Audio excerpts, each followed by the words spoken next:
June 5 ವಿಶ್ವ ಪರಿಸರ ದಿನಾಚರಣೆಯ ಅಂಗವಾಗಿ ಗುಂಡ್ಲುಪೇಟೆ ಪುರಸಭಾ ವತಿಯಿಂದ ವಾಕಥಾನ್ ಜಾಥಾ ಹಾಗೂ ಸಸಿ ನೆಡುವ ಕಾರ್ಯಕ್ರಮವನ್ನು ಹಮ್ಮಿಕೊಳ್ಳಲಾಗಿದ್ದು, ಕಾರ್ಯಕ್ರಮವನ್ನು ತಹಸೀಲ್ದಾರ್ ತನ್ಮಯ್ ಉದ್ಘಾಟಿಸಿ ಮಾತನಾಡಿ, ಪರಿಸರ ಸಂರಕ್ಷಣೆ ಪ್ರತಿಯೊಬ್ಬರ ಜವಾಬ್ದಾರಿಯಾಗಿದ್ದು ಹೆಚ್ಚಿನ ಸಂಖ್ಯೆಯಲ್ಲಿ ಗಿಡಗಳನ್ನು ನೆಟ್ಟು ಬೆಳೆಸುವ ಮೂಲಕ ಹಸಿರು ಪರಿಸರ ನಿರ್ಮಾಣಕ್ಕೆ ಕೈಜೋಡಿಸಬೇಕು ಎಂದು ಕರೆ ನೀಡಿದರು. ಪುರಸಭಾ ಕಚೇರಿಯಿಂದ ಆರಂಭವಾದ ವಾಕಥಾನ್ ಜಾಥಾವು ಪಟ್ಟಣದ ಪ್ರಮುಖ ರಸ್ತೆಗಳಲ್ಲಿ ಸಂಚರಿಸಿ ಪರಿಸರ ಜಾಗೃತಿ ಮೂಡಿಸಿತು. ನಂತರ ಶ್ವೇತಾದ್ರಿಗಿರಿ ಬಡಾವಣೆಯ ಪಾರ್ಕ್ನಲ್ಲಿ ನನ್ನ ಮರ ನನ್ನ ನೆರಳು ಅಭಿಯಾನದಡಿ ಸಸಿ ನೆಡಲಾಯಿತು. ಅಲ್ಲದೆ ಪಟ್ಟಣದ ವಿವಿಧ ಪಾರ್ಕ್ಗಳಲ್ಲಿಯೂ ಗಿಡಗಳನ್ನು ನೆಡುವ ಮೂಲಕ ಪರಿಸರ ದಿನಾಚರಣೆಯನ್ನು ಅರ್ಥಪೂರ್ಣವಾಗಿ ಆಚರಿಸಲಾಯಿತು. ಕಾರ್ಯಕ್ರಮದಲ್ಲಿ ಪುರಸಭಾ ಮುಖ್ಯಾಧಿಕಾರಿ ಸರವಣ ಎಸ್, ಕ್ಷೇತ್ರ ಶಿಕ್ಷಣಾಧಿಕಾರಿ ಟಿಆರ್ ಸ್ವಾಮಿ, ಪುರಸಭಾ ಸಿಬ್ಬಂದಿ ಹಾಗೂ ಸಾರ್ವಜನಿಕರು ಭಾಗವಹಿಸಿದ್ದರು.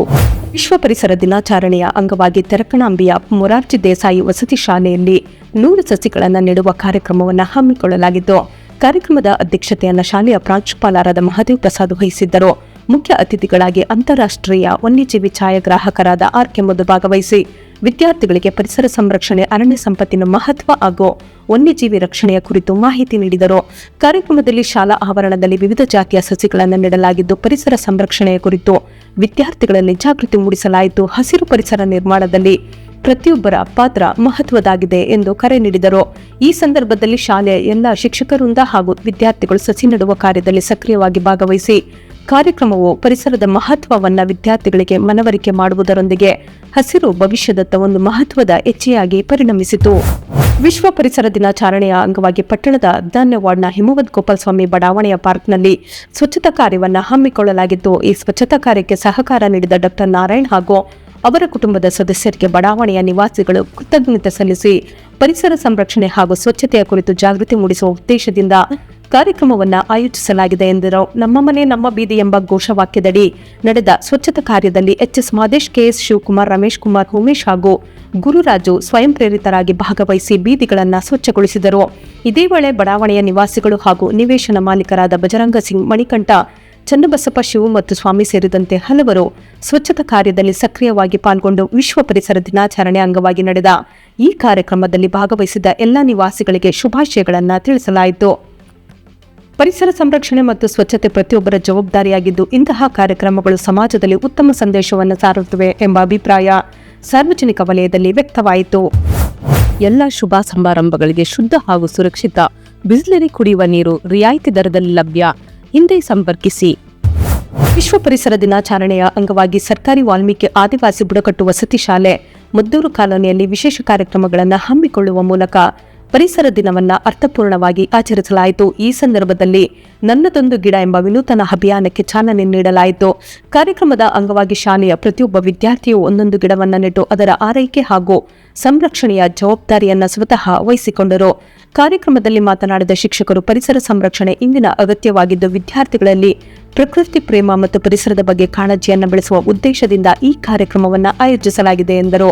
ಶಾಲಾ ಆವರಣವನ್ನು ಹಸಿರುಮಯಗೊಳಿಸುವ ಜೊತೆಗೆ ಪರಿಸರ ರಕ್ಷಣೆಯ ಕುರಿತು ಮಕ್ಕಳಲ್ಲಿ ಜಾಗೃತಿ ಮೂಡಿಸಲು ಈ ಅಭಿಯಾನ ಸಹಕಾರಿಯಾಗಲಿದೆ ಎಂದು ಅಭಿಪ್ರಾಯಪಟ್ಟರು. ಇದೇ ವೇಳೆ ಪ್ಲಾಸ್ಟಿಕ್ ಮುಕ್ತ ಶಾಲೆ ಎಂಬ ಘೋಷವಾಕ್ಯದೊಂದಿಗೆ ವಿದ್ಯಾರ್ಥಿಗಳಿಗೆ ಪರಿಸರ ಸ್ನೇಹಿ ಜೀವನ ಶೈಲಿಯ ಮಹತ್ವವನ್ನು ತಿಳಿಸಲಾಯಿತು. ಕಾರ್ಯಕ್ರಮದಲ್ಲಿ ವಿದ್ಯಾರ್ಥಿಗಳು ಉತ್ಸಾಹದಿಂದ ಭಾಗವಹಿಸಿ ಪರಿಸರ ಸಂರಕ್ಷಣೆಗೆ ತಮ್ಮ ಬದ್ಧತೆಯನ್ನು ವ್ಯಕ್ತಪಡಿಸಿದರು. ಗುಂಡ್ಲುಪೇಟೆ ತಾಲೂಕಿನ ಮಗುವಿನಹಳ್ಳಿ ಗ್ರಾಮದಲ್ಲಿ ಹುಟ್ಟಿನಿಂದಲೇ ಅಂಧನಾಗಿರುವ ಸಿದ್ದು ಅವರ ನಿವಾಸಕ್ಕೆ ರಕ್ತಧಾರೆ ಬಳಗದ ಸದಸ್ಯರು ಭೇಟಿ ನೀಡಿ ಕುಟುಂಬದ ಸಂಕಷ್ಟವನ್ನು ಅರಿತು ದಿನನಿತ್ಯ ಬಳಕೆಯ ಅಗತ್ಯ ವಸ್ತುಗಳನ್ನು ವಿತರಿಸಿದರು. ಸಿದ್ದು ಅವರು ಹುಟ್ಟಿನಿಂದಲೇ ದೃಷ್ಟಿಹೀನರಾಗಿದ್ದು, ತಂದೆ ತಾಯಿ ಹಾಗೂ ತಮ್ಮನೊಂದಿಗೆ ಜೀವನ ಸಾಗಿಸುತ್ತಿದ್ದಾರೆ. ಕುಟುಂಬದ ಆರ್ಥಿಕ ಪರಿಸ್ಥಿತಿಯು ದುರ್ಬಲವಾಗಿದ್ದು, ತಂದೆ ಬುದ್ಧಿಮಾಂದ್ಯ ಆಗಿರುವ ಕಾರಣ ತಾಯಿಯೇ ಕೂಲಿ ಕೆಲಸ ಮಾಡಿ ಕುಟುಂಬದ ಜವಾಬ್ದಾರಿಯನ್ನ ಹೊತ್ತಿದ್ದಾರೆ. ಇಂತಹ ಸಂಕಷ್ಟದ ನಡುವೆಯೂ ಮಗನನ್ನ ಆರೈಕೆ ಮಾಡುತ್ತಾ ಕುಟುಂಬವನ್ನು ನಿರ್ವಹಿಸುತ್ತಿರುವ ತಾಯಿಯ ಶ್ರಮ ಎಲ್ಲರ ಮೆಚ್ಚುಗೆಗೆ ಪಾತ್ರವಾಗಿದೆ. ಕುಟುಂಬದ ಪರಿಸ್ಥಿತಿಯನ್ನು ಗಮನಿಸಿದ ರಕ್ತಧಾರೆ ಬಳಗದ ಸದಸ್ಯರು ಮಾನವೀಯ ಕಾಳಜಿಯಿಂದ ದಿನಸಿ ಸಾಮಗ್ರಿಗಳನ್ನು ನೀಡಿ ನೆರವಾಗಿದ್ದಾರೆ. ಈ ಸಂದರ್ಭದಲ್ಲಿ ಮಣಿಮಡ್ಡಹಳ್ಳಿ ಪುನೀತ್ ಶಿವು, ಶ್ರೀನಿವಾಸ್, ಪವನ್, ಶ್ರೇಯಸ್ ಹಾಗೂ ಮಲ್ಲೈನ್ಪುರದ ಶಿವು ಉಪಸ್ಥಿತರಿದ್ದರು. ಪೇಟೆ ತಾಲೂಕಿನ ಲಕ್ಕೂರು ಗೇಟ್ನಲ್ಲಿ ಸರ್ಕಾರಿ ಬಸ್ಗಳು ನಿಲ್ಲದೆ ತೆರಳುತ್ತಿದ್ದ ಕಾರಣ ವಿದ್ಯಾರ್ಥಿಗಳು ಹಾಗೂ ಸಾರ್ವಜನಿಕರು ತೊಂದರೆ ಅನುಭವಿಸುತ್ತಿದ್ದರು. ಈ ಸಮಸ್ಯೆ ಪರಿಹರಿಸುವಂತೆ ಆಗ್ರಹಿಸಿ ಸಾರ್ವಜನಿಕರು ಹಾಗೂ ಕರ್ನಾಟಕ ರಾಜ್ಯ ರೈತ ಸಂಘ ಮತ್ತು ಹಸಿರು ಸೇನೆ ರಸ್ತೆ ತಡೆ ಚಳುವಳಿ ನಡೆಸಲು ತೀರ್ಮಾನಿಸಿದ್ದರು. ಪ್ರತಿಭಟನೆಯ ಮುನ್ನವೇ ಸಾರಿಗೆ ಇಲಾಖೆಯ ಅಧಿಕಾರಿಗಳು ಸ್ಥಳಕ್ಕೆ ಭೇಟಿ ನೀಡಿ ಬಸ್ಗಳನ್ನು ನಿಲ್ಲಿಸಿ ವಿದ್ಯಾರ್ಥಿಗಳು ಮತ್ತು ಪ್ರಯಾಣಿಕರಿಗೆ ಅನುಕೂಲ ಮಾಡಿಕೊಟ್ಟಿದ್ದಾರೆ. ಇನ್ನು ಮುಂದೆ ಎಲ್ಲಾ ಬಸ್ಗಳು ಲಕ್ಕೂರು ಗೇಟ್ನಲ್ಲಿ ನಿಲ್ಲುವಂತೆ ಚಾಲಕರು ಮತ್ತು ನಿರ್ವಾಹಕರಿಗೆ ಸೂಚನೆ ನೀಡಲಾಗಿದೆ ಎಂದು ಅಧಿಕಾರಿಗಳು ತಿಳಿಸಿದ್ದಾರೆ. ಈ ಕ್ರಮದಿಂದ ವಿದ್ಯಾರ್ಥಿಗಳು ಹಾಗೂ ಸಾರ್ವಜನಿಕರಲ್ಲಿ ಸಂತಸ ಮೂಡಿದ್ದು, ಹೋರಾಟದ ಎಚ್ಚರಿಕೆಗೆ ಸಾರಿಗೆ ಇಲಾಖೆ ಸ್ಪಂದಿಸಿರುವುದನ್ನು ಸಾರ್ವಜನಿಕರು ಸ್ವಾಗತಿಸಿದ್ದಾರೆ. ಭಾರತ್ ಕೇಂದ್ರ ಚಾಮರಾಜನಗರ ಹಾಗೂ ರಂಗಸೌರಭ ಸಂಸ್ಥೆಗಳ ಸಂಯುಕ್ತಾಶ್ರಯದಲ್ಲಿ ಬೇಗೂರಿನ ಸರ್ಕಾರಿ ಪದವಿ ಪೂರ್ವ ಕಾಲೇಜು ಪ್ರೌಢಶಾಲಾ ವಿಭಾಗದಲ್ಲಿ ವಿಶ್ವ ಬೈಸಿಕಲ್ ದಿನಾಚರಣೆಯನ್ನು ಆಚರಿಸಲಾಯಿತು. ಕಾರ್ಯಕ್ರಮವನ್ನು ಸೈಕಲ್ ಬೆಲ್ ಮಾಡುವ ಮೂಲಕ ಉದ್ಘಾಟಿಸಿ ಮಾತನಾಡಿದ ಜಿಲ್ಲಾ ಪಂಚಾಯತ್ ಜಿಲ್ಲಾ ತರಬೇತಿ ಹಾಗೂ ಜಿಲ್ಲಾ ಸಂಯೋಜಕರಾದ ಸುರೇಶ್ ಟಿಜೆ, ಸೈಕ್ಲಿಂಗ್ ಉತ್ತಮ ವ್ಯಾಯಾಮವಾಗಿದ್ದು ದೈಹಿಕ ಮತ್ತು ಮಾನಸಿಕ ಆರೋಗ್ಯವನ್ನು ಕಾಪಾಡಲು ಸಹಕಾರಿಯಾಗಿದೆ ಎಂದರು. ಕಡಿಮೆ ದೂರದ ಪ್ರಯಾಣಗಳಿಗೆ ಸೈಕಲ್ ಬಳಕೆ ಮಾಡುವ ಅಭ್ಯಾಸ ಬೆಳೆಸಿಕೊಳ್ಳಬೇಕು ಎಂದು ಕರೆ ನೀಡಿದರು. ರಂಗಸೌರಭ ಸಂಸ್ಥೆಯ ಕಾರ್ಯದರ್ಶಿ ಗುರುರಾಜೇಶ್ ತಮ್ಡಳ್ಳಿ ಕಾರ್ಯಕ್ರಮದ ಕುರಿತು ಪ್ರಾಸ್ತಾವಿಕವಾಗಿ ಮಾತನಾಡಿದರು.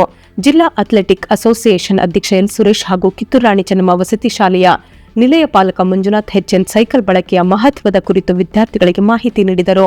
ರಂಗಭೂಮಿ ಕಲಾವಿದೆ ಪುಷ್ಪಲತಾ ಗೀತೆಗಳ ಮೂಲಕ ವಿದ್ಯಾರ್ಥಿಗಳನ್ನು ರಂಜಿಸಿದರು. ಪ್ರೌಢಶಾಲಾ ವಿಭಾಗದ ಉಪ ಪ್ರಾಂಶುಪಾಲೆ ಲೀಲಾ ಎಬಿ ಅಧ್ಯಕ್ಷತೆ ವಹಿಸಿದ್ದರು. ಕಾರ್ಯಕ್ರಮದಲ್ಲಿ ಭಾಗವಹಿಸಿದ್ದ ವಿದ್ಯಾರ್ಥಿಗಳಿಗೆ ಅಭಿನಂದನಾ ಪತ್ರಗಳನ್ನು ವಿತರಿಸಲಾಯಿತು. ಶಾಲೆಯ ಸಿಬ್ಬಂದಿ ಹಾಗೂ ವಿದ್ಯಾರ್ಥಿಗಳು ಈ ಸಂದರ್ಭದಲ್ಲಿ ಉಪಸ್ಥಿತರಿದ್ದರು. ಸೊ ಫ್ರೆಂಡ್ಸ್, ಇದಾಗಿತ್ತು ಇವತ್ತಿನ ನ್ಯೂಸ್. ನಿಮಗೆ ಈ ಹೊಸ ಪ್ರಯತ್ನ ಇಷ್ಟವಾದಲ್ಲಿ ಕೂಡಲೇ ನಮ್ಮ ಚಾನೆಲ್ ಅನ್ನು ಲೈಕ್ ಮಾಡಿ, ಶೇರ್ ಮಾಡಿ, ಸಬ್ಸ್ಕ್ರೈಬ್ ಮಾಡಿ.